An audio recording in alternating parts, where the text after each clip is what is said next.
Hello, everyone. My name is Dave Schmidt.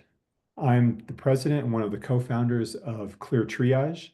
I'd like to welcome you today to the second in our series of 10 educational webinars that we're hosting to celebrate our company's 10th anniversary. Today, I'm very excited to be talking with Carol Rutenberg. Carol is a nationally recognized speaker, author, and overall expert in the field of telephone triage. She's presented at more conferences and trainings than I can begin to list. She's the primary author of The Art and Science of Telephone Triage, a book that I hope you all have read. And the nurse telephone triage training classes she developed through the years are the basis for the American Academy of Ambulatory Care and Nursing's telephone triage course, which is available for purchase and eligible for 17.5 continuing education hours. And beyond any of that, in the 10 years since Pete and I founded Clear Triage, Carol has become a friend and just someone I plain enjoy talking with. So Carol, go ahead and turn on your camera and join us. And it's great to have you today. It's great to be here, Dave. It's good to see you. Good to see you as well. Um, I want people to get a sense of who you are and your background. And so let's just go ahead and roll way back to the beginning. How did you get started in nurse telephone triage? Well, a couple of comments that are probably relevant that predate me getting started in telephone triage. I graduated in 1971. In fact, I had a cap, which I've lost, and it breaks my heart. But that's sort of where my paradigm of nursing comes from back then. If any of you are my age or close to my age, you know what that means. You youngsters might have a sense of what that means. But um, I worked everywhere, just like nurses do. I've been a nurse for over 50 years, so it's been actually, I started in the ER, and before telephone triage, I ended in the ER, but I had the opportunity to do everything except OB and NICU in between. So I, uh, I've sort of been there and done that. Um, After 12 years of ER management, I decided I'd had all the fun I could stand. And I was getting married and moving, so I was looking for an interim job before I came back to Arkansas and was looking in the want ads, which I had never done in my life. I don't even think back in 71. And I kept running across this job that said telephone triage. And I remember thinking, what a stupid job to just sit around and talk to people on the phone all day. But then the more it kept popping up, the more intrigued I became. And I finally joined a 40 physician group practice that was starting a triage program from the ground up, meaning one of our people had come from Kaiser, our manager. Nobody else even knew what telephone triage was. So we were feeling our way along. Um, after I got married and moved, I went to work in a call center, National Health Enhancement Systems, McKesson, and so I was able to see telephone triage from both perspectives. At that same time, I was given an opportunity to start speaking for PESI. Some of you may know of them as a continuing ed company. And through my relationship with them, I got national exposure. And in fact, they have sent me to every single state. I've been to all 50 states now. And watching how people did telephone triage. Um, it has been really enlightening having these small group classes because during breaks, people would come up to me and tell me their woes. And pretty soon I started seeing some commonalities that we were all complaining about the same thing. And yet the conventional wisdom um, that was driving telephone triage was actually what was causing our problems. So eventually I began consulting, and I have consulted for small group practices all the way up to the United States Air Force and Kaiser and some with the VA. So, and then, like I said, everything in between. So I've had a lot of exposure to how practice actually looks. And as I was doing that, I saw two problems that were ubiquitous and driving me crazy. The first one was that clerks were doing triage just in order to get a sense of what their triage program looked like. I always started at the beginning. So when I did a consultation, I sat down with people who were taking the patient calls and watched them do triage. They all denied they were doing triage. They all knew better. All they were doing was collecting information. And in the process, I had the misfortune to see several near misses. Some where I couldn't even keep my mouth shut. I had to jump up and run to the director of nursing and say, "You got to deal with this patient." The other problem that I saw was when I went and sat with the nurses is incredible inconsistency with how they use the decision support tools. Some people did not have decision support tools. Some people who had them didn't use them at all. Some of them were required by their employer to actually read the protocols verbatim, each bullet point in order, and we're not allowed to deviate from that in the least.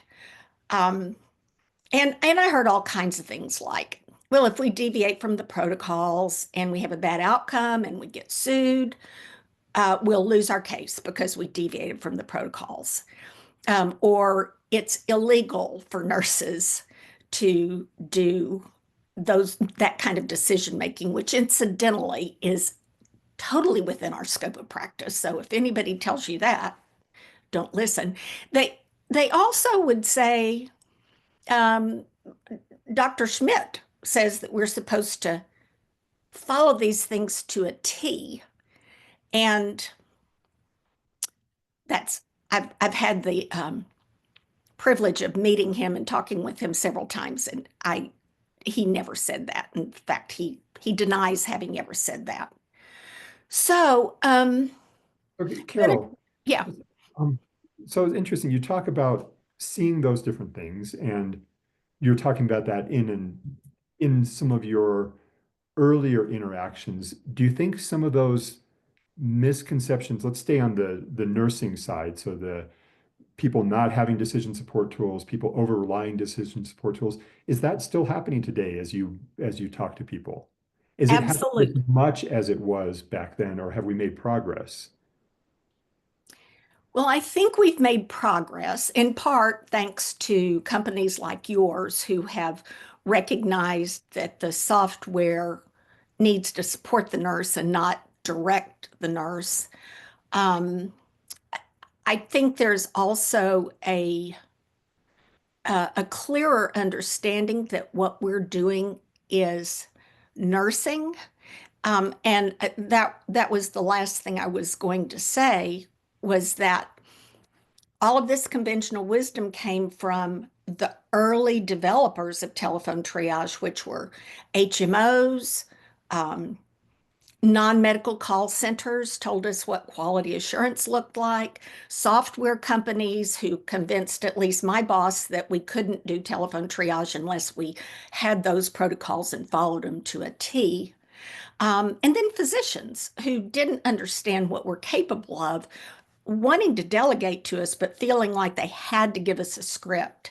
Um, the subtext in all of that was that nursing was not driving the boat. And so the things that I feel like we've made some tremendous progress on are number one, recognizing that telephone triage is professional nursing practice. Even people that still have clerks or LPNs, LVNs doing telephone triage claim they don't. And that's, I think, because they're confused about the definition of telephone triage. Um, we've got to use the nursing process. And the protocols are that first step of the nursing process, the patient assessment. And everything we're doing needs to be directed at patient safety, and that's where I think we have made some tremendous progress, both in the understanding of the practice, the development of the tools that are available to us, and perhaps our understanding of how to use those tools. Um, well, let's set the stage for how you see those tools being used, and then I'd like to come back to if someone's in an organization and those tools aren't being used in a good way that supports the nursing practice, what they can do. But let's go to that first part piece. That first part first, how do you see what's the ideal way that a nurse uses a decision support tool? What is that balance between that tool and what the nurse is doing there? Well, I think so. I'm going to just say that's a bit of a controversial question right now. And Sure. AAACN, the American Academy of Ambulatory Care Nursing, which is my professional organization, um, is trying to clarify some of these issues so that there will be a position of some sort coming from AAACN answering that exact question. Um, my opinion is that they should be used as maybe a checklist. I had somebody tell me they objected to that because of the pencil whipping that nurses did in the inpatient setting, the side rails up, a call bell within reach, and all of that nonsense that we didn't even think about. We just checked it. I don't mean that kind of a checklist. In fact, when I'm teaching nurses to do telephone triage, what I recommend that they do is listen to their patient, hear what they're saying their problem is, and then begin to clarify with them what they're really saying before they even open a protocol. Because patients, I think one of the biggest pitfalls for us is opening the wrong protocol too early. Because then if they say I have a sinus infection and you open whatever that protocol would be called in the what would it be called in clear triage? I'm not sure. It's going to be Yeah. some sort of sinus pressure and anyway. So the people watching this don't know what it would be. So you open the protocol to help you determine if you've got a life-threatening sinus infection. Well, the problem with that is with the sinus infection blinders on, if this is actually an increased intracranial pressure because of blunt head trauma, or if this is actually meningitis, um, we may not even ask the right questions. Have you bumped your head? Do you have a fever? Is your neck stiff? I guess with sinus, we'd ask about the fever. But hopefully, you get my point. We'll be going down the wrong path. So the nurse needs to determine what the patient's chief complaint is, the same way that we do in triage in the emergency department. And then having done enough of an assessment to have some idea what's going on, then to look at the protocol or the decision support tool and just be sure that nothing important has been overlooked. If a nurse has done a thorough assessment or an adequate assessment, there are going to be lots of questions that they don't need to ask again because they've already been asked and answered. Um, And that gets back to what you were saying, that it's a checklist. Um, the classic example of checklist is obviously the airplane pilot. And all of us, we fly, and I hope that that my pilot knows how to take off and land a plane. But the checklist is there to make sure that they're not missing something. And that's really, I think, what you're referring to is the nurse does their work, but then they're looking at the protocols as that checklist to make sure they haven't missed something in there.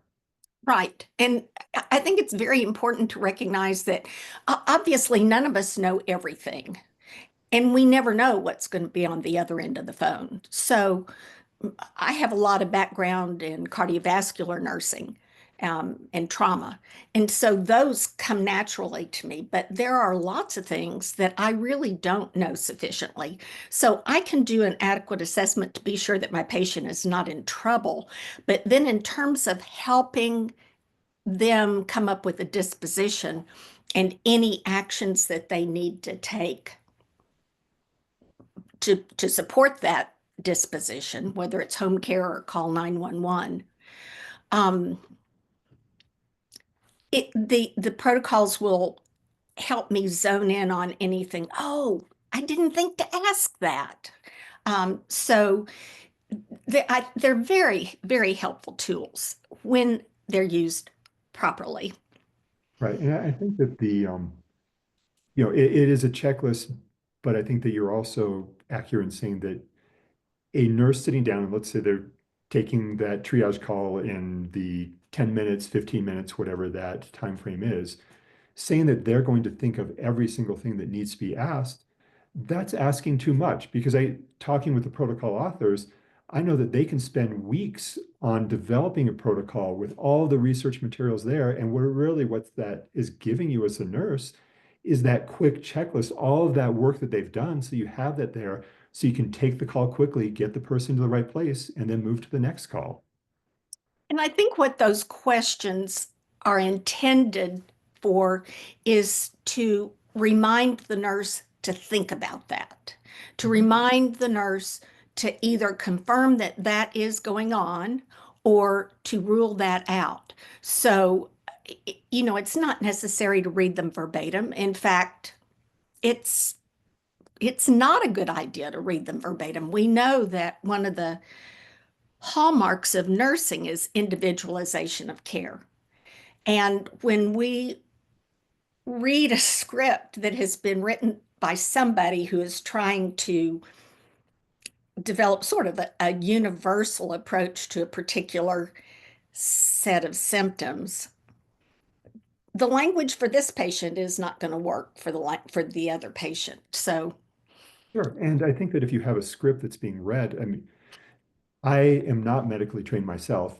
I should not be the person taking triage calls. So when you ask me the name of that, I don't know the specific name of that protocol. I would argue that if you have someone that's saying you need to read all these and do this, then why do you even have a nurse there? exactly, exactly, The nurse is there for a reason to bring their skill set to bear to get the person to the right place and to provide the care exactly. that's necessary. And I don't want to derail you because I know you have places that you want to go with this, but I We can think go anywhere. This is a very flexible conversation here.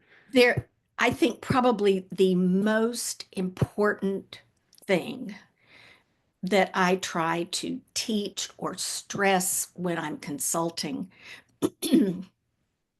is that telephone triage is professional nursing practice.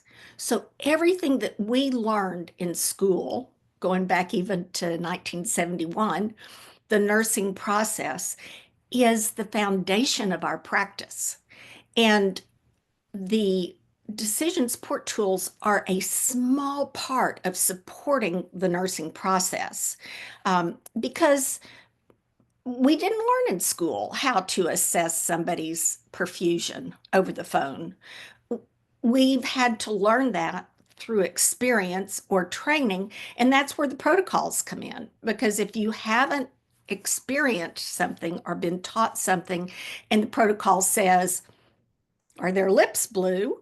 And you don't know why that question's being asked, then that prompts you to go figure out what is it with blue lips. I mean, that's a terrible example because everybody knows that, but hopefully you get my drift. So the protocol support what I believe is the most important element of the nursing process, which is the assessment.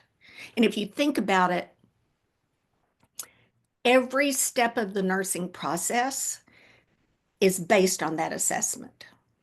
The assessment supports the diagnosis. The diagnosis informs goals. The goals inform the plan. Uh, then we carry out that plan and then evaluate the effectiveness of our interaction. If you get it wrong on the front end, and this is one of the problems that I have with clerks doing telephone triage, is if you misidentify it on the front end, uh, Sheila Wheeler used to say, you get on the wrong train, every stop along the way is going to be the wrong stop. And um, inappropriate utilization of decision support tools will lead you to the wrong stop more often than not. We've jumped right into decision support tools. I want to come back and get a little bit broader, but since we're here, let's finish up some of the conversation I wanted to have around that. Um, so as you mentioned, you've been doing nurse triage for a couple of years here.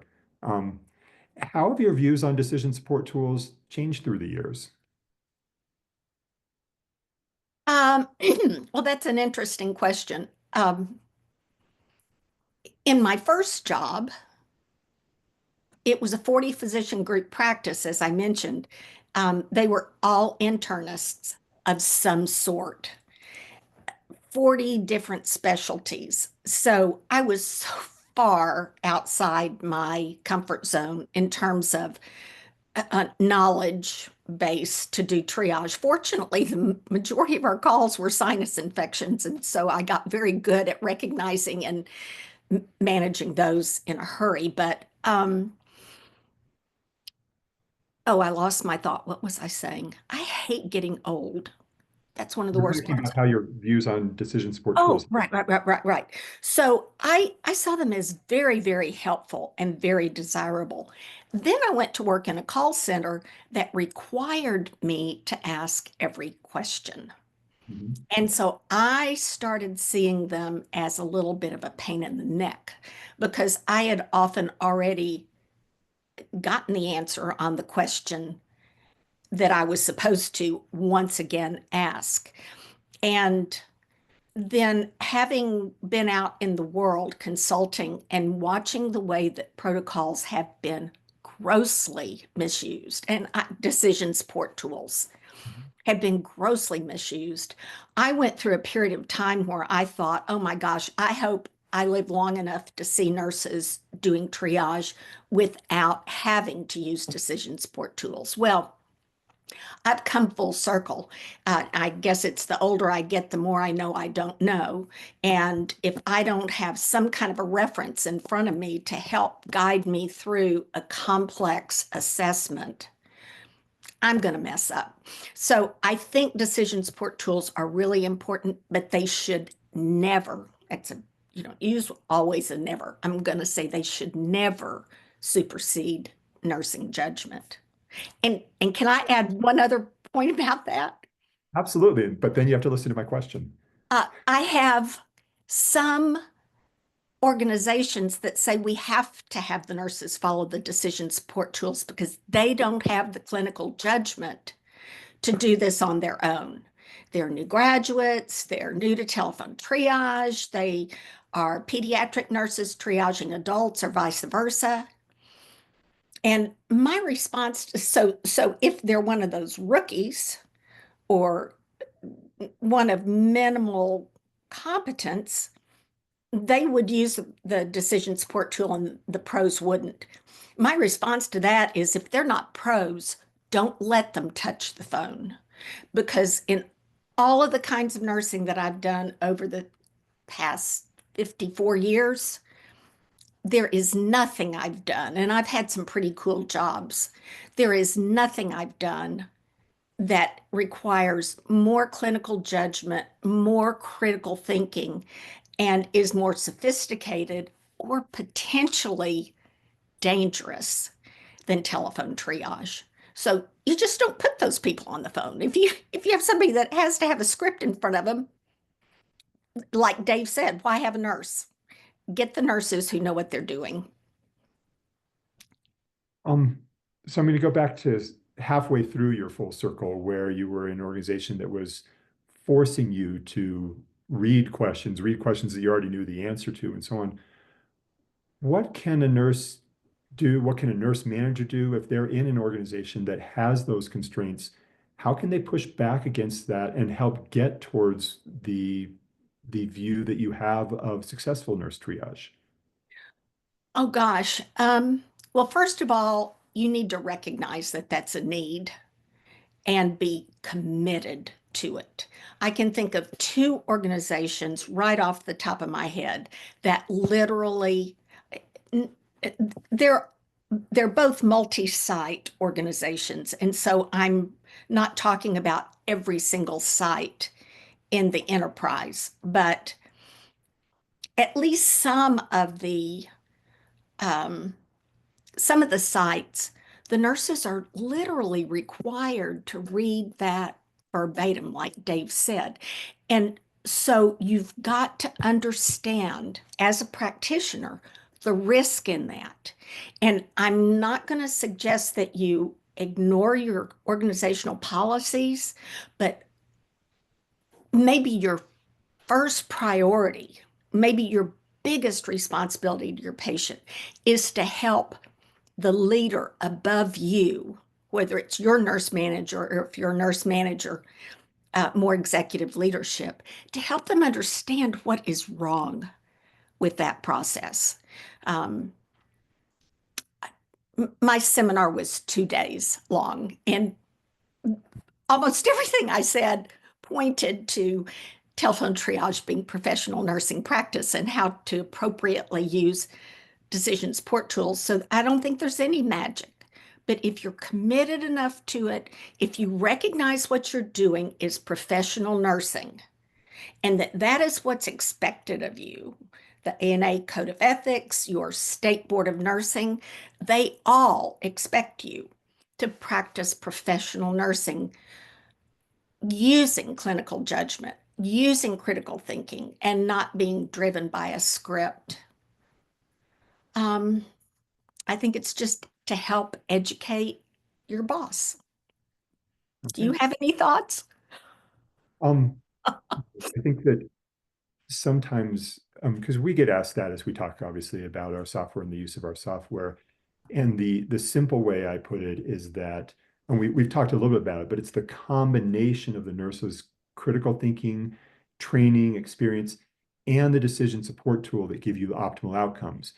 Either individually can get you places. If you use just the decision support tool, then we get back to that conversation of, well, why even have a nurse? If you have the nurse without it, then you've talked about that. And it's the combination of those two, but you have to let the nurse be the nurse as you combine those. Exactly. And actually, in both of the organizations that I referenced, there are nurses who have found a way around rereading the But questions. The that's problem is, not right, right? I mean, that's bogging down their process. It's making it harder. You want the support tools to do exactly that, to support them and enable them, not be a burden. well, yes. And the other thing is, we know one of the most important prerequisites or elements of a telephone triage encounter is for the nurse to connect with the patient on their level.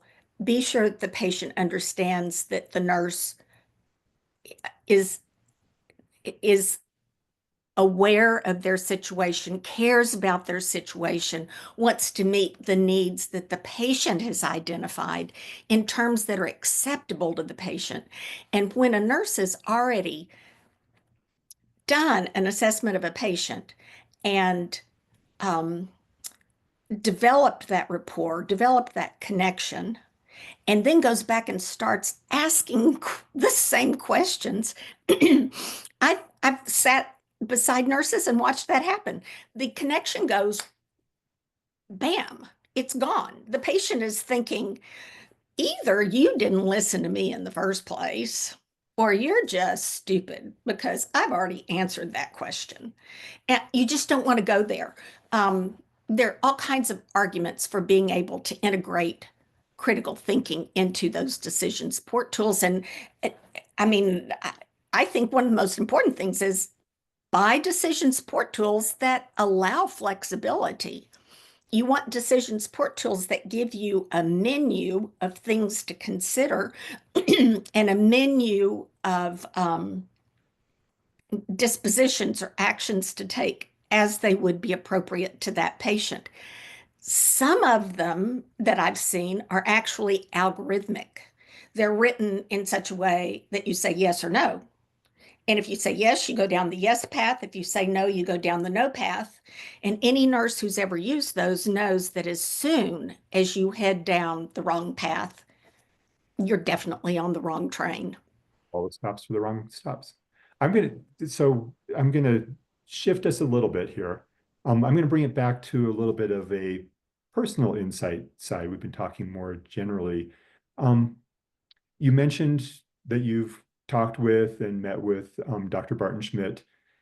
How has your relationship with Dr. Schmidt changed through the years? As you've made this circle in your view on decision support, how has your relationship with him kind of evolved through that circle? Well, that's a really interesting question because I could answer it in two ways. One professionally and one personally. Once upon a time, Schmidt and Thompson were just names almost of deities. You know, they were the pros from Dover. They knew all about telephone triage.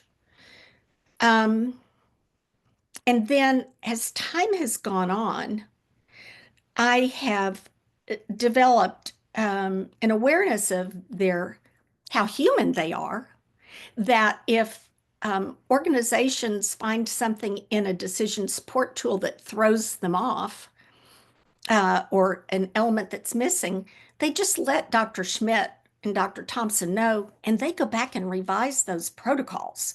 So, in terms of my professional relationship with them, I just have the utmost respect for them.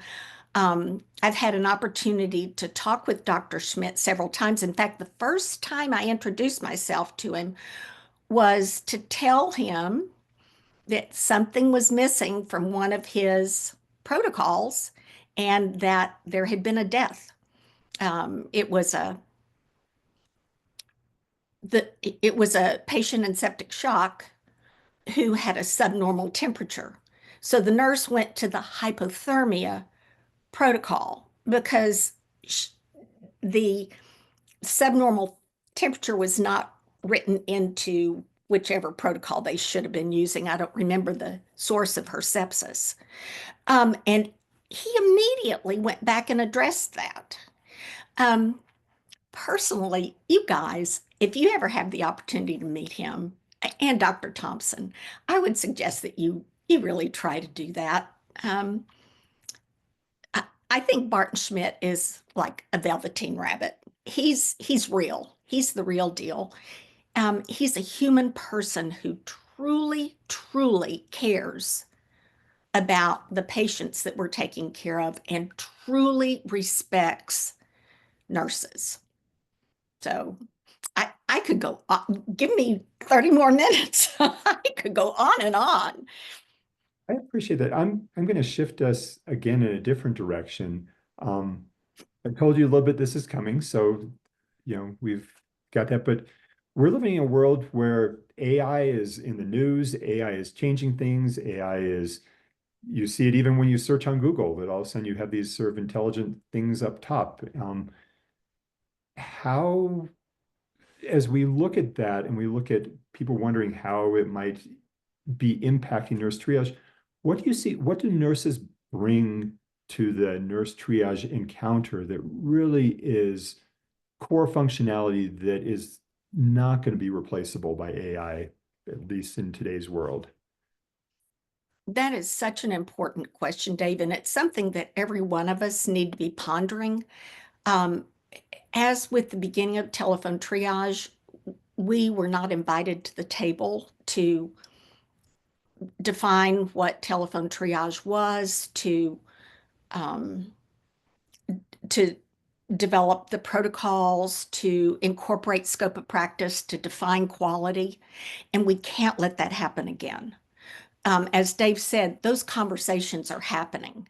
And if they happen without us, they are going to exclude nursing. I think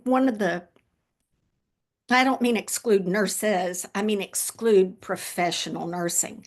One of the most difficult challenges I've had in my entire career is to try to explain to someone else, and let me say specifically a physician, what the difference is between nurses and doctors.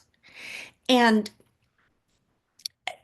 my daughter, I have a son who's a physician, tried to explain it to him, and he understood. He's a sweetheart. He wouldn't tell me he didn't. But I have a daughter who is a nurse, and they didn't do a pinning ceremony for her. Um, so I had a pinning ceremony for her and talked about Florence Nightingale and what we were doing. And I looked at her and said, Jenna, from this day forward, you and I are going to understand the world in a way that nobody else except another nurse understands the world. So I think there are a lot of intangibles that we know are there, and those are the things we cannot let go of. So that connection with the patient. They need to know that there's a human being who's listening to them, who cares about them on the other end of the phone. Research has shown that one of the worst things that you can do to disenfranchise a patient is to reassure them too early in the conversation. Like a mom calls and says, my baby's got a fever of 101. I'm just worried about it. Or my toddler. If you immediately respond with, oh, that's not a fever, or that's not a meaningful fever. Um, I should have picked another number besides 101, let's say 100. That's not a fever, not a meaningful fever. What they're hearing is that you're poo-pooing them. And so they need to know that you're sensitive to what they're sharing, what their concerns are, and that you respect where they're coming from in terms of resources. Do they have Tylenol in the house if you're going to recommend Tylenol, if your Board of Nursing allows it? Do they have transportation to get to the doctor's office or the hospital if that's what you're going to recommend? Do they have any medical literacy at all? Do they even know how to read a thermometer? Those are the kinds of things that I think have to be assessed on a human level, just reaching out person to person and touching them. Um, Over the last several years, I've had many physician/software developers contact me asking me what's missing from protocols that needs to be added so that AI could do it for the nurse. And they've tried to add in time of day, distance from care, availability of transportation, weather, which many of us are dealing with right now. Um, they've tried to figure out how to incorporate all of those various elements that we need to be looking into to be sure that the plan of care that we develop is both appropriate for the patient and acceptable to the patient. One of the things that I think is so important is before you hang up the phone to say to the patient, are you comfortable with this plan? Not will you do it, because yeah, you're the nurse, you're the authority, you told them to do it, they're going to do it. But are you comfortable with it? And if they say no, that's where you realize I got to dig deeper. I've got to find out why they're not comfortable. Maybe I missed something. Maybe we developed a plan that they can't carry out. And I think those are the kinds of things. I'm not an AI expert, although I do have a book on AI, and I'm hoping to get informed enough to write a paper about this because it's so, so critical. As it's been said to me, AI is here and it's here to stay, but it cannot replace the elements of nursing that are uniquely human. And there are elements of that interaction that inform our decision making with the patient that will never, ever, ever be able to be captured in AI. in my opinion.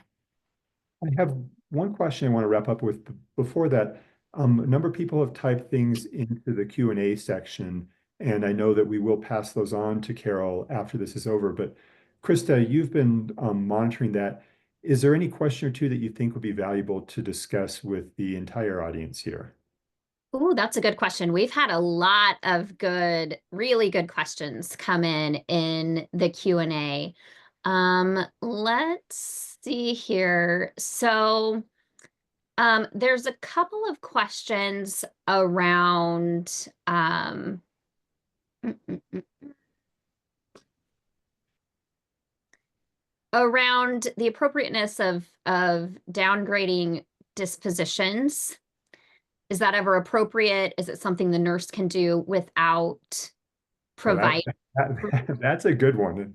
Oh my God. And how did I talk for 40 minutes about decision support tools and not bring that up myself? Oh my gosh. They're only decision support tools are there as to support us, to make suggestions, to help jog our memory or take our blinders off. But they don't know the distance of care, time of day. Absolutely. I think most organizations are coming around to the understanding that it's okay for nurses to upgrade dispositions, i.e., if it says office, send them to the ER if their assessment believes that's what the patient needs.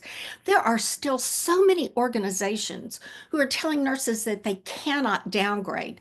Fortunate, or it says ER, but the nurse knows the ER is not appropriate for any one of a number of reasons, and that the patient would be as well and maybe better served brought into the office immediately. That's where clinical judgment comes in. And I think it's really important. And I haven't looked at ClearTriage in a minute.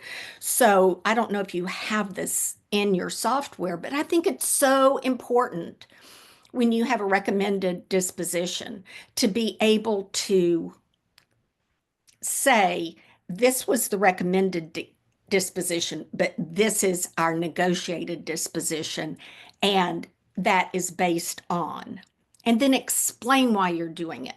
Because if you get to court, somebody is going to make assumptions about why you did it, and you would rather them be thinking about why you really did it. So you can have patient or disposition downgraded according to, and just have three check boxes if you don't have them there, according to nursing judgment, according to patient preference, or according to consultation with physician. And then I would elaborate in a narrative note about why I think bringing them into the office would be more appropriate than the ER. And you're right. You're right. If the protocol leads you to ER and you send them somewhere besides the ER and you get sued for a bad outcome, it is not going to bode well for you. But let me make a much more important point. If you assign a disposition that is suggested by the protocol, but you don't use your clinical judgment and critical thinking in upgrading or downgrading that protocol, then if you have a bad outcome, your position in court is going to be absolutely indefensible. And because of people like me who understand that if you followed a protocol inappropriately, you didn't practice nursing, or if you thought you were practicing nursing, you were practicing bad nursing.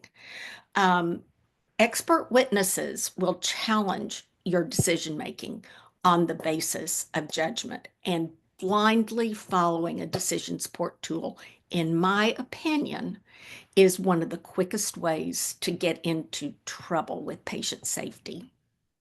Okay, thank you. And Last, oh, go ahead. I was just going to say I know you asked me for a couple of questions from the Q&A, and someone, while you were answering that, I had another person, we've had several questions about what you, Carol, and I know your answer to this, and I know you wanted everyone to have this information. So they're asking what you have found to be the most effective training for new triage nurses. Oh, okay. My training is the most effective training. I'm retired and I'm not doing it. So there are some suggestions I could make. One is I gifted all of my content to AAACN. As Dave said, they developed a telephone triage training course based on that content, and it's a very good course. They're going to be keeping it up to date, so I think it's a resource that you can certainly look to. Um, I also Liz Greenberg and I wrote a book. We wrote it because people would come up to us at the end of the seminar and say, "Oh, I'm so glad I was here. I needed to hear all this. I wish my boss had been here because she needed to hear it worse." And so that's why we wrote a book, was so that nurses could pick out excerpts or chapters or sections that support their thinking. I also have a colleague, Kathy Caney, who has been presenting my content for quite a while, has her DNP, is very active in AAACN, and she's available to do either live or virtual training and consultation. But I'm going to give you very quickly a more generic answer. I think the content that you teach is so critical because that's where you are going to dispel or nip in the bud the conventional wisdom that is misguiding so many nurses. But I think it is important to have the clinical knowledge and experience. I rotated from one clinic to another to learn each specialty before I got on the phones. So you've got to have the clinical knowledge. You've got to have the interpersonal skills, which I think probably most of us do, if they're not scared out of us by someone telling us that we have to read a script, that we have to get on and off the phone in 7 minutes, that they are recording our call and they are going to challenge the way we phrase things to the patients. So the interpersonal, the connection piece, how to connect. And then I just love mentoring nurses on the phone. I think if you've got somebody who you know is a good telephone triage nurse, let them sit with the person who's being trained with a dual headset and participate as necessary during the call. Here's the problem with that, though. Sometimes the nurses that are regarded as the best nurses are the ones who can get on and off the phone quickest or um, have been around the longest and may be most permeated with those pieces of conventional wisdom. So you've got to be sure that whoever is doing the teaching truly understands the practice. Okay, thank you. I said in the beginning that I wanted to introduce people to you personally. And so we start in with sort of your background there. I'm gonna wrap up, but bring it to current times.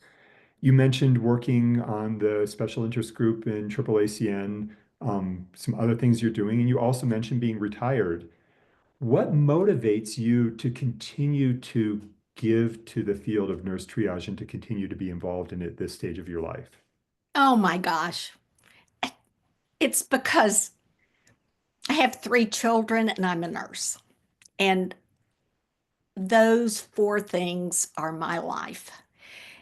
And they will be until I am either dead or too demented to be able to form a complete sentence. Y'all will have to let me know when that day arrives.